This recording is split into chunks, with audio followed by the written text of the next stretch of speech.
সেদিন ছিল পূর্ণিমার রাত। হালকা কুয়াশার মধ্যে নীরব রাতে যেন কিছু ঘটতে চলেছে সেই দিন।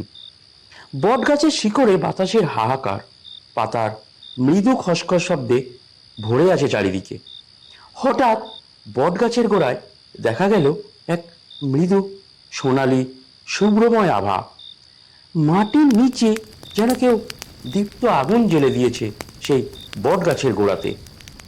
কুয়াশার ফাঁক দিয়ে এক আলো ছড়িয়ে পড়ল চারিদিকে, যা গোটা বটগাছকে গ্রাস করল।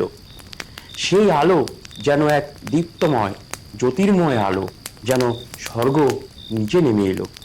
এক তরুণ কৃষক জানলা দিয়ে তাকিয়ে দেখে গাছটার নিচে এক অচেনা আলো।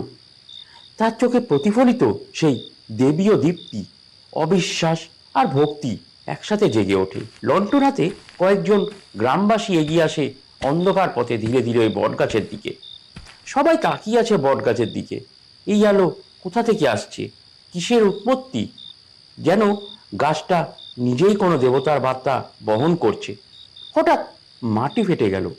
এক উজ্জ্বল সাদা জ্যোতির্ময় আলো বেরিয়ে এলো সেখান থেকে, আর তার মধ্যে থেকেই দেখা গেল এক কালো শিবলিঙ্গ, শিশিরে ভেজা, দীপ্তিতে ভরা।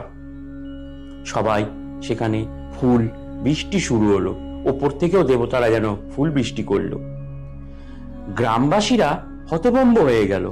হঠাৎ শিবলিঙ্গের চারপাশে এক জ্যোতির্ময় আলো তাকে ঘিরে ধরল।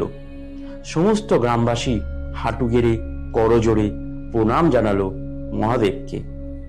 এক বৃদ্ধ মহিলার চোখে বেয়ে গড়িয়ে পড়ল অশ্রু। তার মুখে শুধু একটাই শব্দ, হে মহাদেব। গ্রামবাসীরা দীপ জ্বালালো, সাজালো বটের শিকড়ের তলায়। শিবলিঙ্গের চারপাশে আলো, ধোঁয়া আর ওম নমঃ শিবায় ধ্বনিতে ভরে গেল পুরো গ্রাম। মনে হচ্ছিল স্বয়ং ঈশ্বর নেমে এসছেন সেখানে। ভোরের সূর্য উঠল। শিবলিঙ্গ একা দাঁড়িয়ে সেই বটগাছের তলায়। একটি বাচ্চা সেখানে এসে চেঁচিয়ে উঠল, দেখো দেখো সবাই, শিবলিঙ্গ।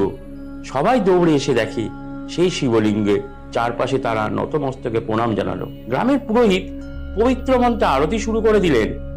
ধূপের ধোঁয়া, ঘন্টার ধ্বনি আর সূর্যের আলো সব মিলিয়ে এক অপার্থিব দৃষ্টির সৃষ্টি হলো, যেন দেবাদিদেব মহাদেব সবাইকে আশীর্বাদ দিচ্ছেন। দিন কেটে গেল। সেই বটগাছের নিচে গ্রামবাসীরা ঠিক করলো এক ছোট্ট শিব মন্দির তৈরি করবে। তারা একে একে ইট বালি নিয়ে এলো, পতাকা উঠছে, ভক্তরা সারিবদ্ধভাবে প্রণাম জানালো। শিব মন্দির তৈরি হয়ে গেল। শিবলিঙ্গের ওপর নরম আলো আর মৃদু সুরে বাজছে ওম নমঃ শিবায়, ওম নমঃ শিবায়।